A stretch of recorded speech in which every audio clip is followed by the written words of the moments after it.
Hey, it's another green one.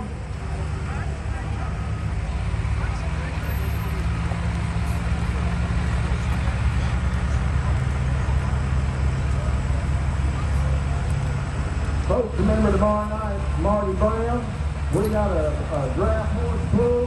Right here on the track, we're going to have a demolition derby right on the other side of the sign. We've got to get set up for it tonight.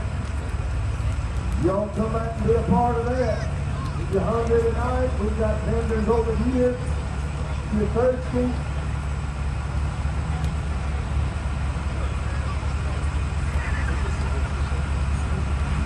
Josh Weeds from